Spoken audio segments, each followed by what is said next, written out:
तो चलिए दोस्तों, हम आज की क्लास में भारतीय संविधान के अनुसूचियों के बारे में चर्चा करेंगे, जिसमें हम लोग अनुसूचियों को क्लास में याद करने का प्रयास करेंगे। जैसे क्लास में याद हो जाए, ऐसे मैंने बोर्ड पर सारा चीज़ लिख दिया है, लेकिन लिखा हुआ क्या होता है कि हर जगह आपको मिल जाएगा, लेकिन हम ऐसा करेंगे कि आप लोगों को क्लास में याद हो जाए। ठीक है, इस पर ज़्यादा हम फोकस करेंगे। अब बाकी हम आप लोग को समय दे देंगे, बोर्ड पर से आप लोग स्क्रीनशॉट कर लीजिएगा। ठीक है, तो अनुसूची में देखिए, पहली अनुसूची से हम लोग स्टार्ट करते हैं कि पहली अनुसूची क्या कहता है। तो पहली अनुसूची में 28 राज्यों और 8 केंद्रशासित प्रदेशों के बारे में चर्चा है।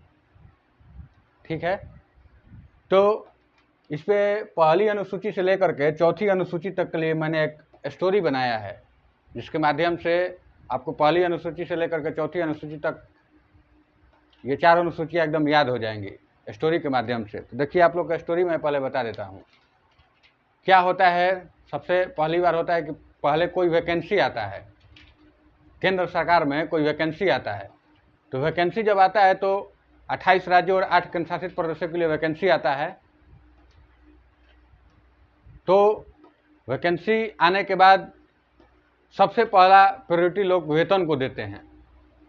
ठीक है, पहले हम स्टोरी आप लोग को बता देते हैं, इसके बाद उसको कट कर करके आप लोग को चारों जो अनुसूची है उसको हम पढ़ देंगे कि कहाँ से कौन सा कहानी है।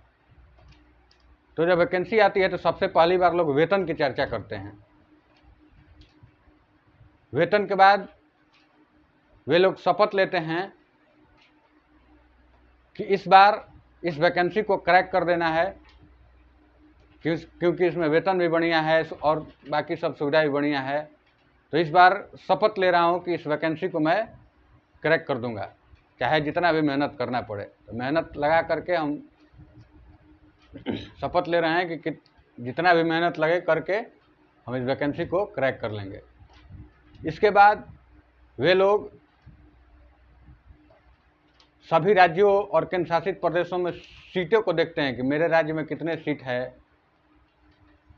जो केंद्र शासित प्रदेश से होते हैं वो अपने सीटों की चर्चा करते हैं कि मेरे राज्य में कितने सीट है। ठीक है, इसके बाद वो लोग फॉर्म भरते हैं, फॉर्म भरने के बाद अपना तैयारी करते हैं, एग्जाम देते हैं, नौकरी लेते हैं। तो यही कहानी रही। तो इस कहानी को हम तोड़ तोड़ के आगे बताएंगे कि कैसे कैसे याद रखना है। तो देखिए, पहला कहानी बताया है कि केंद्र सरकार में वैकेंसी आई। तो केंद्र सरकार में वैकेंसी आई तो पहली अनुसूची में क्या है कि 28 राज्यों और 8 केंद्र शासित प्रदेशों के लिए वैकेंसी आई।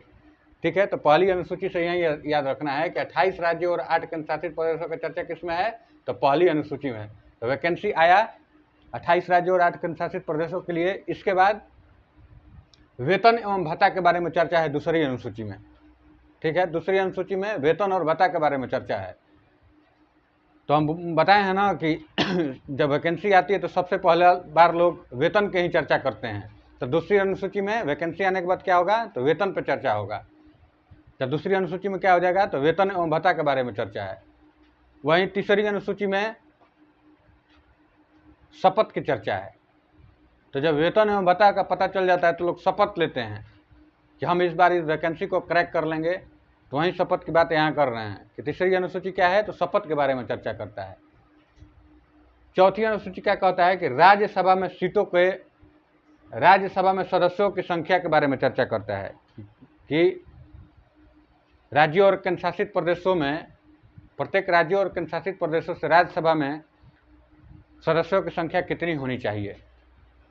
ठीक है, जैसा कि मैंने उस समय स्टोरी बताया है कि मेरे राज्य में कितनी वैकेंसी है, चाहे जो केंद्र शासित प्रदेश से बिलोंग करते हैं वो जानते हैं कि मेरे केंद्र शासित प्रदेश में कितनी वैकेंसीज है। तो इसके माध्यम से हम लोग याद रखेंगे। वही स्टोरी रहेगी कि पहले वैकेंसी आती है, वैकेंसी आने के बाद लोग वेतन पर चर्चा करते हैं, वेतन के बाद लोग शपथ लेते हैं, शपथ लेने के बाद अपने सीटों को देखते हैं कि कौन मेरे राज्य में कितने सीटों की संख्या है, चाहे उसके राज्यों में कितनी है, चाहे जो केंद्र शासित प्रदेश से बिलोंग करते हैं वो अपने केंद्र शासित प्रदेशों के सीटों की चर्चा करते हैं। ये चारों अनुसूची इस स्टोरी के माध्यम से हम लोग याद करने का प्रयास करेंगे। इसके बाद पांचवी अनुसूची क्या बोलता है कि अनुसूचित क्षेत्रों और अनुसूचित जनजातियों के प्रशासन और नियंत्रण के बारे में उपबंध। तो 5वीं अनुसूची आप लोग याद रखिएगा कि अनुसूचित क्षेत्रों और अनुसूचित जनजातियों के प्रशासन और नियंत्रण के बारे में उपबंध किस में है, तो 5वीं अनुसूची में है। इसके बाद हम लोग 6ठी अनुसूची के बारे में चर्चा करेंगे। तो असम, मेघालय, त्रिपुरा और मिजोरम राज्यों के जनजातीय क्षेत्रों में प्रशासन के बारे में उपबंध है। ठीक है, तो 6ठी अनुसूची में 3 राज्यों असम, मेघालय, त्रिपुरा और मिजोरम, 4 राज्यों असम, मेघालय, त्रिपुरा और मिजोरम राज्यों के जनजातीय क्षेत्रों के प्रशासन के बारे में उपबंध किसमें है, तो 6ठी अनुसूची में है। ठीक है, इसके बाद 7वीं अनुसूची। तो देखिए 100 से 7वीं और 100 से सूची। तो 7वीं अनुसूची में सूची के बारे में चर्चा है, जो कि संघ सूची, राज्य सूची और समवर्ती सूची, 3 सूचियां हैं, संघ सूची, राज्य सूची और समवर्ती सूची। तो सूची के बारे में चर्चा किसमें है, तो 7वीं अनुसूची में। तो 100 से 7वीं और 100 से सूची। ठीक है, इसके बाद हम लोग आते हैं 8वीं अनुसूची। तो 8वीं अनुसूची में भाषाओं की चर्चा है। ठीक है, 8वीं अनुसूची में किसकी चर्चा है, तो भाषा की चर्चा है। तो देखिए जब हम लोग मिडिल क्लास में पढ़ते हैं तो किसी भी तरह का भाषा यूज करते हैं, कोई मतलब उतना भाषा बढ़िया नहीं होता है जितना कि हाई स्कूल में जाने के बाद हो जाता है। तो 8वां क्लास में जो हम लोग को टीसी मिलता था, मिडिल स्कूल से टीसी मिलेगा, वही टीसी जब हाई स्कूल में दिया जाएगा तो एडमिशन होता था। तो टीसी में क्या लिखा था, आचरण के बारे में चर्चा होता था कि लड़का का आचरण बढ़िया है, इस तरह का चर्चा उसमें किया जाता था। तो वहीं जब 8वां क्लास में आपका भाषा बढ़िया रहेगा, 8वीं कक्षा में आपकी भाषा अच्छी रहेगी, तभी आपको स्कूल से टीसी मिलेगा, तो आगे की क्लास में आपका एडमिशन होगा, 9th क्लास में एडमिशन होगा। तो 8वीं अनुसूची में भाषाओं की चर्चा है। तो 8वीं क्लास में आप भाषा बढ़िया रखिएगा। ठीक है, अगर 9th क्लास में एडमिशन लेना है तो 8वां क्लास में भाषा अपना सुधार लीजिए, तभी टीसी पे आपका आचरण अच्छा लिखा जाएगा और 9th क्लास में एडमिशन होगा। इसके बाद 9वीं अनुसूची। 9वीं अनुसूची में भूमि सुधार संबंधी अधिनियम के बारे में चर्चा है। 9वीं अनुसूची में भूमि सुधार संबंधी अधिनियम के बारे में चर्चा है।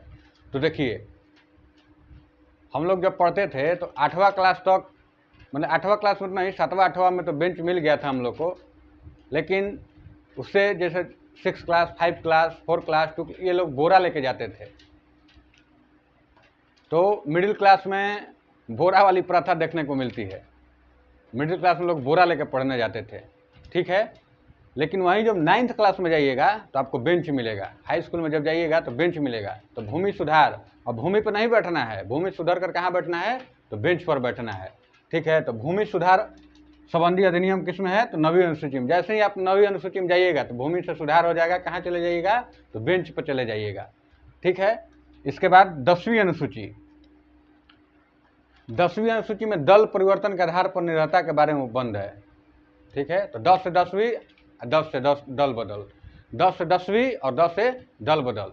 तो ये तो आसानी से याद हो जाएगा। इसके बाद आइए 11वीं अनुसूची। तो 11वीं अनुसूची में पंचायतों के बारे में चर्चा है, पंचायतों की शक्ति और अर्हता के बारे में चर्चा है।